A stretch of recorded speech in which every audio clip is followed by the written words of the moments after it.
Welcome to Worldview Tube's Washington Report. It is February 16th, 2026. I'm joined by Jim Pfaff of theconservativecaucus.com. Jim, how are you doing this week? Well, doing well. I'm watching Washington, D.C. be Washington, D.C., so there's that, and whatever that's worth to the American people. But I think I'm with the American people. I think we'd like to see things change, and I think they're going to generally stick in with all the chaos because they know that there's a better life ahead of them. Well, let's start with the what's going on in D.C. with the House trying to pass a spending bill. I think most of it is for DHS, and the Democrats are stalling, trying to push back on reforms against ICE and DHS for body cameras and the different types of stuff. Let's watch House Majority Whip Tom Emmer discuss this on Fox and Friends. Okay, let's get into some of their demands. This is what they say. Make ICE agents show ID and wear body cameras. That's already happened to body cameras. Ban agents from wearing masks. Ban racial profiling. I'm not sure that's happening. Require a warrant to enter private property. Of course, they're trying to take this from the civil process to the criminal process. Are any of these things non-starters or anything that y'all can find compromise on? Well, first off, common sense. I mean, they want law enforcement agents to show ID when they don't want voters to show ID. There's no common sense here. This is all politics. They're talking around the issue. What they're doing, Lawrence, is they want reforms that, frankly, protect illegals and criminals at the expense of tax-paying citizens. Let's go after that warrant one. You already have administrative warrants, and Americans, if they were told the truth by these guys, would understand in order to get an administrative warrant, the defendant, the subject of the warrant, has already had full due process. Now they want what they say is a judicial warrant. And on its face, it sounds reasonable, right? Well, we got to get a judicial warrant. The administrative warrant is already the same thing. Putting a judicial warrant on top of that, you'll never get a judicial warrant in the timely manner that you need to get it. So the result? Mass amnesty, which is essentially what we had under the Biden administration. They want this again. They make it sound like it's something good. It's not. Yeah, Jim, what if some of these ICE agents and law enforcement officers are minorities? They don't know how to go get an ID, right? Yeah, well, yeah, that's what Democrats think. I saw a really good video that had an interview of a couple white ladies saying how difficult and challenging it is for black people to be able, and the guy who played the video, it was a black guy. He portrayed himself like he was a monkey trying to figure out what a computer was, very a la 2001: A Space Odyssey. In other words, he was mocking these white people for pretending like black people are monkeys. You remember how people got upset with Donald Trump because there was that tiny clip on the end of a voter problem video that had Barack Obama and Michelle Obama out as monkeys. And that was bad. I mean, I criticized what had happened, and Donald Trump apologized for it. But the real problem with that is with Democrats. They really think black people are stupid. White Democrats think black people are stupid. And that's really egregious. But to go to Tom Emmer's point, everything Tom Emmer said is 100% correct. Let me put a fine point on this. 8 U.S.C. 1226. This is in the federal code, and this is the law related to this. This is specifically what it says, just to bolster Emmer's point. Quote, on a warrant issued by the Attorney General, an alien may be arrested and detained pending a decision on whether the alien is to be removed from the United States. Okay, this is what he's talking about with the judicial warrant. There is no judicial warrant for illegals. The law itself right now says that the Attorney General can issue a warrant. That's a process that goes outside of our typical legal system. Why was that put into the law? Because it's impossible when you have these sorts of circumstances to run people through the normal legal system in the United States. Before Joe Biden opened the gates wide to let millions of people into this country with no obstruction. It would have been bad enough to have hundreds of thousands a year, say, or maybe even 100,000 a year, have to run through our normal court process, jamming it up. That's why Congress wrote the law that it exists in 8 U.S.C. 1226. They gave the Attorney General power to issue a warrant and to move the process through a court system that is outside of our court system. There's an administrative process. In other words, here's one other capping point here. There are no illegal aliens who get the full scope of American rights in a judicial process when they come here illegally. That was designed by Congress. That's the way it is. Democrats want to change that because, as Tom Emmer rightly said, they want illegals in this country. That's what's going on here. They want the illegals. They know it creates chaos. They know that it benefits them in congressional apportionment. And frankly, it probably benefits them more than we know right now when it comes to illegals voting, because we can't detect the precise number, since the majority of states right now, including some Republican states, are refusing to give Harmeet Dillon in the Justice Department their voter registration databases so that illegals can be taken out. And then we there are probably a lot of illegals registered to vote. We don't know that all of them vote, but I'll bet you the number that vote is a lot higher than we know. Mm-hmm. So this is the obstruction process that Democrats, and frankly, whatever Republican secretaries of state or whoever the election authority is in those states, who are refusing to give the voter rolls. This is the design. It's to destroy the American Republic. That is the goal of Democrats. Yep. And in other news, I guess the administration took down, there is Stonewall National Monument in New York City. I guess it's a monument for an uprising in 1969 of LGBTQ individuals. And there's pride flags there. And we took down the pride flags at the Stonewall National Monument. And it's just the end of the world that we took down the pride flag. So here is Senator Schumer out there with the press. So, folks, we're here, of course, at Stonewall, which is the birthplace of the LGBTQ plus movement. The sacred ground here represents courage, resiliency, the fight for equality, which always goes on in America. This sacred ground is so important, and in 1969, as everybody knows, brave New Yorkers stood up here as an act of resistance, targeting against discrimination. It sparked the beginning of a movement that changed America and the world forever. And we're not going back. We're not going back.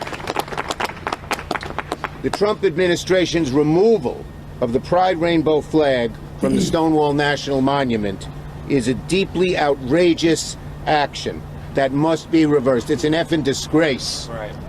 It's just awful. When the Trump administration ripped the Pride flag down, it was a direct attack on this community, an attempt to chip away at hard-won civil rights. So today we're fighting back and taking action. I am introducing legislation to designate the Pride flag as a congressionally authorized flag in America, and that means it can be flown here and everywhere else. And no one can take it down. There you go. It was such a travesty that the flag got taken down. By the way, Democrats love Stonewall. You know why? It was just as violent as the protests that they're supporting and, frankly, funding now. Back then it was just a natural uprising. I'm not aware of any funding that went into what happened at Stonewall. But Stonewall was a multi-day event filled with violence. This is what Democrats love. Mm-hmm. By the way, I've always said, and I've run marriage amendments successfully around the country or advised on them, and I believe that we should have one man, one woman marriage in this country. That's what the definition should be. But the reality is we should not have any special rights either against homosexuals or people of any sexual orientation, or special rights for them. And what Democrats have been working to do over the last 20 plus years is to create special rights for homosexuals and homosexual married couples, so-called. I mean, listen, everyone should have the right to choose how they're going to live. They do not have a right to make my rights go away on their behalf. Stonewall was an egregious event. It was violent itself. And it's absolutely against everything that we've ever done as a country. The only reason they put up anything there was to support this boutique political issue that Democrats use to try to put wedges between people. This is Democrat politics, frankly, as far back as Franklin Delano Roosevelt. This is how Democrats have been operating actually since before the Civil War.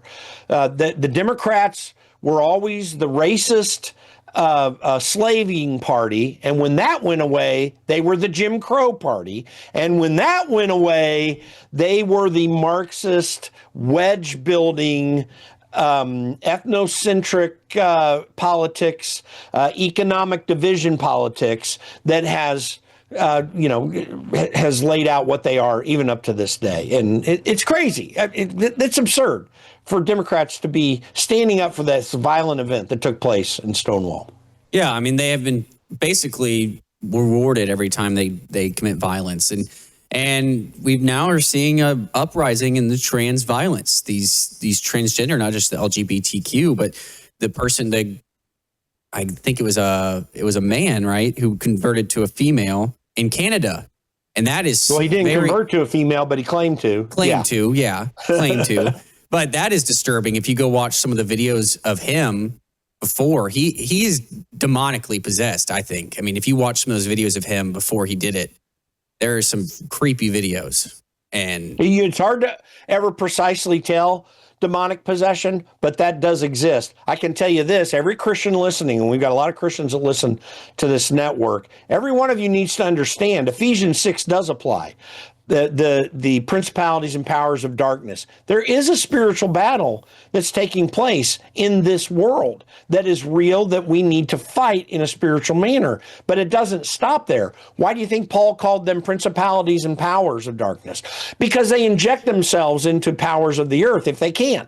And you have minute instances like this one person, obviously a horrible crime, but this one person potentially being that way. But these sorts of efforts from demonic powers, they do happen in a big way. Every believer in Scripture needs to recognize that. But more importantly and specifically, Democrats cannot win with their ideas.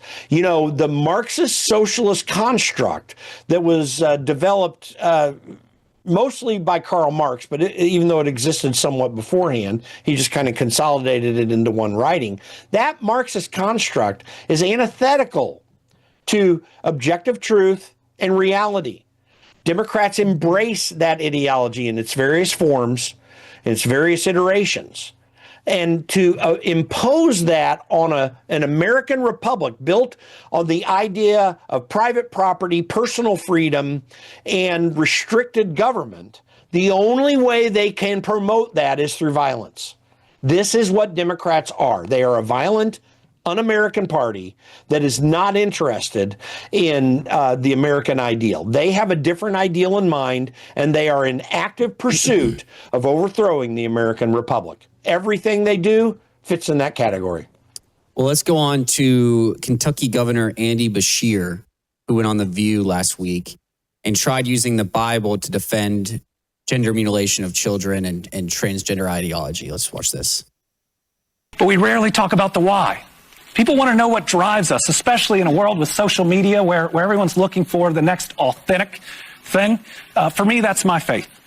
Most of the decisions I make are based on that golden rule that says we love our neighbor as ourselves. Yeah. And that parable of the Good Samaritan that says everyone is our neighbor. Yeah. And so when I've taken actions like vetoing the nastiest piece of anti-LGBTQ legislation that ever came through my state, I described it in those terms. I said my faith teaches me that all children are children of God. Yeah. And I didn't want people picking on those kids. Yeah. But we rarely talk about the...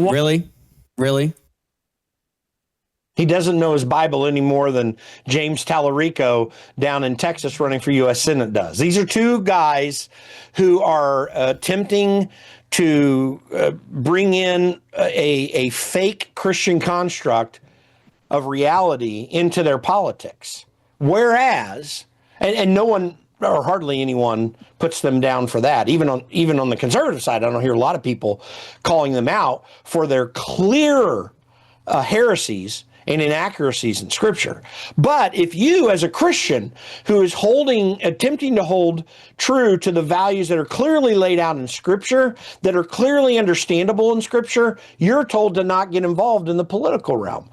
And that is something that people of faith, even if you're not of faith, but you know that biblical values are good, if you would accept the Ten Commandments as something useful, you need to be promoting that and pushing back against this. Listen, the whole transgender thing is so against the anthropology of man. In other words, what is man like? And our anthropology was put into place by God himself.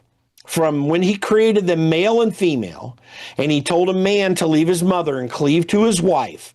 These are fundamental things that God himself designed into mankind. The creator of the universe, who's transcendent from the universe, all powerful, all knowing, all wisdom comes from him. Mankind doesn't create his own wisdom. He can only learn it from God.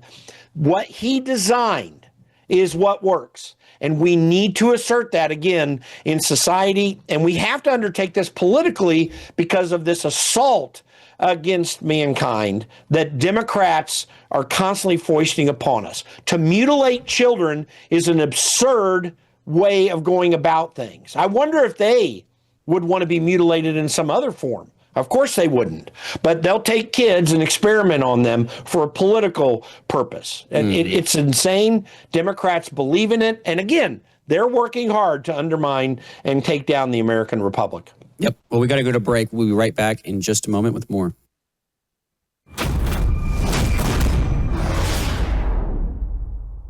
Studies have shown America's water supply is not safe. It is filled with toxins and chemicals. Go look it up. This is fact. Fact check me. And then I'll offer you this solution. Worldviewwater.net. Take a look at this list. This water purifier removes all kinds of harmful toxins like lead, fluoride, chlorine, arsenic, pesticides, bacteria, and pharmaceuticals, and more. This is the water I give to my 3 dogs. I drink it every day.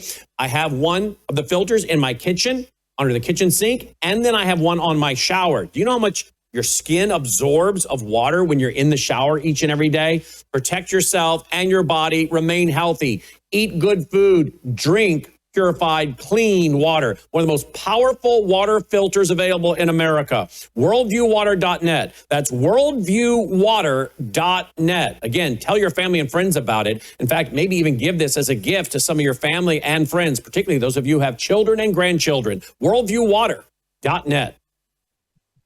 All right, welcome back from the break. I'm joined back by Jim Pfaff of theconservativecaucus.com. Jim, let's go on to Iran. Marco Rubio did a press conference this morning. I believe he's with the Turkish president next to him here. And he's talking about the deals, the negotiations going on, which are still ongoing. I believe there was another meeting this morning. But here's what Marco Rubio had to say. The president always prefers peaceful outcomes and negotiated outcomes to things. He's a president that's shown his willingness to talk to anyone and meet with anyone. And I think if there's an opportunity here to diplomatically reach an agreement that addresses the things we're concerned about, we will be very open and welcoming to that. But I don't want to overstate it either. It's going to be hard. I mean, we're dealing, it's been very difficult for anyone to do real deals with Iran because we're dealing with radical Shia clerics who are making theological decisions, not geopolitical ones. But let's see what happens. I hope it works out. We all hope it works out. President. Yeah, he's right. And that's the hard part. I mean, you can't trust them. They'll lie straight to your face. So even if a deal is made, we don't know if they're going to hold to that deal. I mean, we've seen it in the past, right? Yeah, and this is why every person that is looking at this and seeing what's going on in Iran needs to understand that the radical part of the Muslim community. In fact, actually, listen, you read the Quran, it truly does call for violence in ways that are antithetical fundamentally from Western values that are created from the Judeo-Christian ethic. Yeah, there's not radical Islam. It's just Islam. And then there's Muslims who don't really practice Islam. Right. Yes, there are Muslims who actually believe in the ideas and concepts of liberty and believe in those Western values, and that's always existed in the Muslim community through the centuries since around 600 A.D. or whatever when it came into being. You know, you had Muslim philosophers who were trying to bring in the concepts of Aristotle and Plato into their way of thinking. You know, and yet they got pushed aside eventually because the core concepts of the Quran are violent against those who do not bring themselves into the Muslim community. And if they do and they're not originally Muslim, they're treated like second-class citizens. So this is a fundamental thing that some people in the Muslim world are willing to assert at the edge of the sword. And that's what's been going on in Iran since 1979, actually, in the setup to 1979. We had a weak policy leading up to that that eventually fell apart.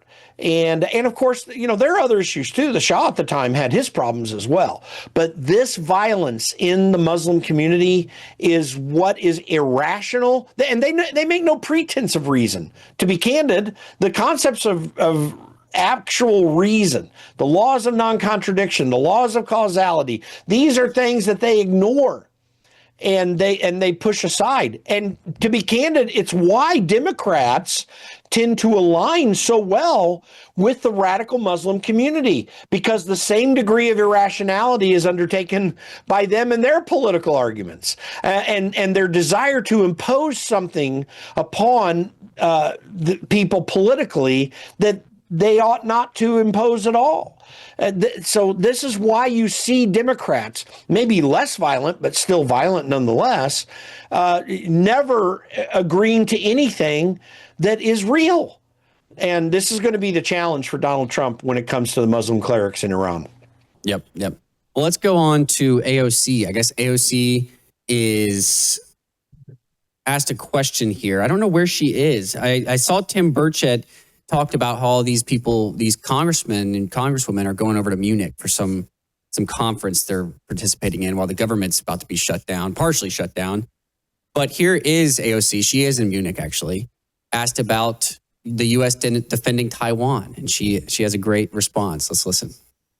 Would and should the U.S. actually commit U.S. troops to defend Taiwan if China were to move? You know, I think that this is such a, I think that this is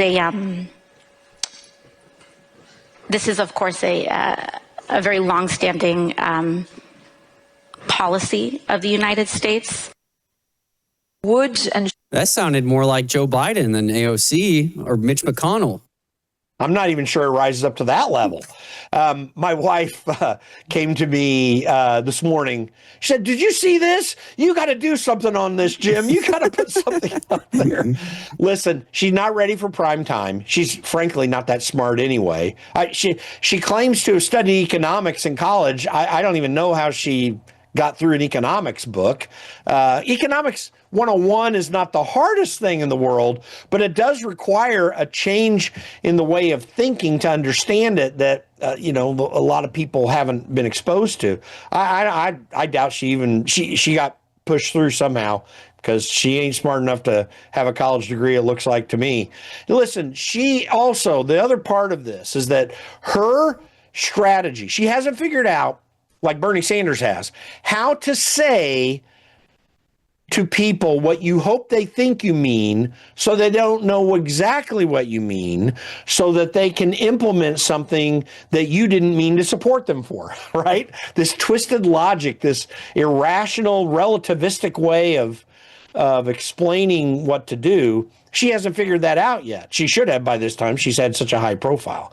The American people are not going to accept it. Democrats may, but the American people aren't. Frankly, guys like Gavin Newsom, who are much more eloquent in their inane speech and lies, is probably more likely to get the Democrat nomination than someone who can't even say what Taiwan is all about because she has no freaking clue. Yeah, and it also looks like Stephen A. Smith is still not ruling out a run for president for the Democrat Party. So we'll watch that as well. I saw he was doing an interview this weekend, and he said he was not ruling it out. He's never been in politics, so I don't know what the. In his case, I think he's smart enough to know that he ain't going nowhere. But I think he's also smart enough to recognize that if he keeps it hanging out there, it'll bring more people to listen to him to see what's going on. That's what I think's really happening. It's a good publicity stunt for him. It is. All right. Well, let's go back. One last clip of Marco Rubio at this press conference was asked about the Ukraine-Russia war, and here's what he had to say.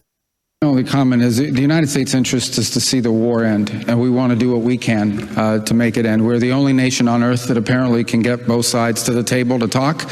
I'm not here to insult anybody, but the United Nations hasn't been able to do it, and there's no other country in Europe that's been able to do it. The United States has been successful at being able to get both sides to talk. I mean, for the first time, I don't know, in a number of years, you actually have at a technical level military officials from both sides sat down last week in the Middle East, and we'll restart those talks again in Geneva later this week. Only comment. All right. So he says the U.S. is the only one that can bring both sides to the table to talk, but it's still happening. It's still, it's still going on. You don't hear much news about the Ukraine-Russia war. I think it's kind of died down from the past couple since it's been going on so long. But do you see it ending anytime soon, Jim?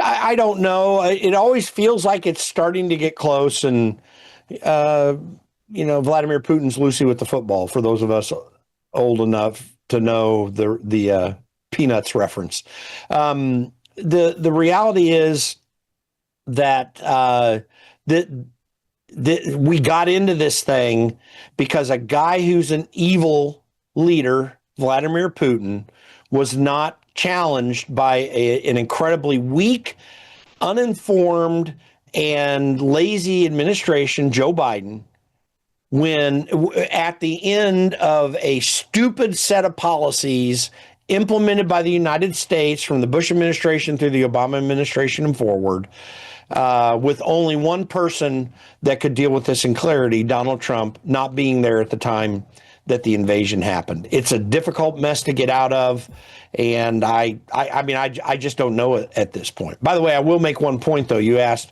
I think he's standing, you said you thought Marco Rubio was standing with the president of Turkey. No, he wasn't standing. He was standing by Viktor Orban, the Hungarian president, who everyone claims is a dictator, and not Tayyip Erdogan, the president of Turkey, who is an authoritarian dictator. Yeah. But this is the way Democrats and people on the left think. The actual dictators give us freedom, and the people seeking to implement freedom in society are the dictators. That's how Democrats and the leftists worldwide work. Mm-hmm. Yeah. But back to Ukraine, we were also stupid in teasing Ukraine having NATO membership as well, right? I mean, that should have never happened. It should never happen. There was no need for it. And when it comes to Ukraine and NATO, there's a very long discussion that could be had to clarify everything that goes around that. But let me just summarize a couple things that show in part how we've gotten to this point. In 1989, the Berlin Wall fell down. Boris Yeltsin becomes president. He had his problems. He was not perfect, but he and his successor were attempting to try to inject Russia into the world of nations. The West, which was so used to not accepting Russia because they were the evil place in the world, didn't bring them into the community of nations. They still looked at them as a Warsaw Pact, almost communist country, and they wouldn't easily bring them in. This allowed a power vacuum to develop in Russia. And again, I'm skimming over to the top here. There's a lot more to it. Yeah. But a power vacuum eventually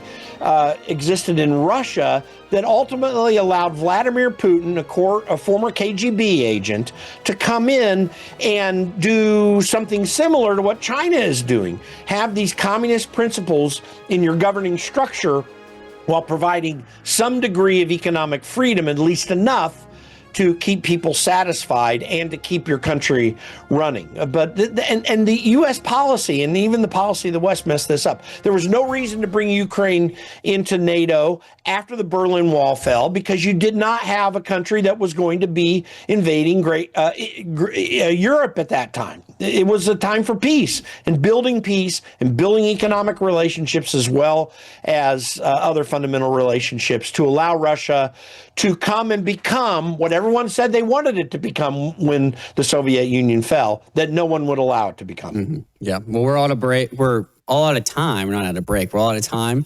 We'll be back tomorrow with another report. Until then, take care.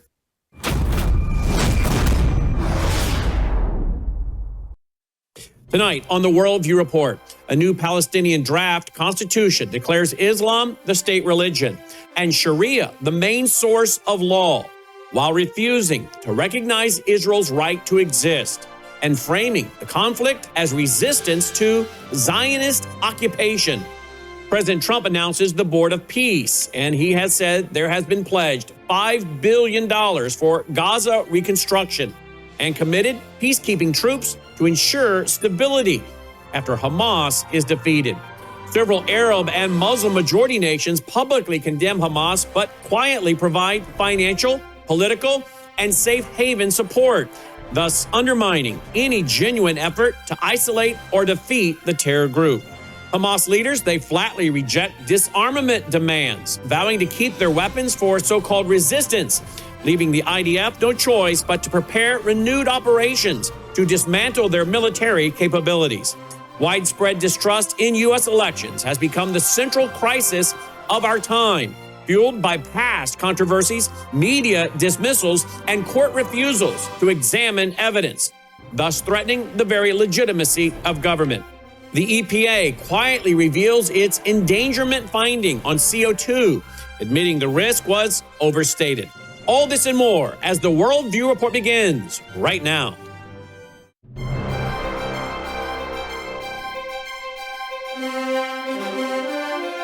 This is Worldview Report with host Brandon House. Whether it is news from the nation's capital or your state capital, from the classroom to the boardroom, from national security to national and local news that impacts you and your family, Worldview Report is your trusted source for vital and uncensored news.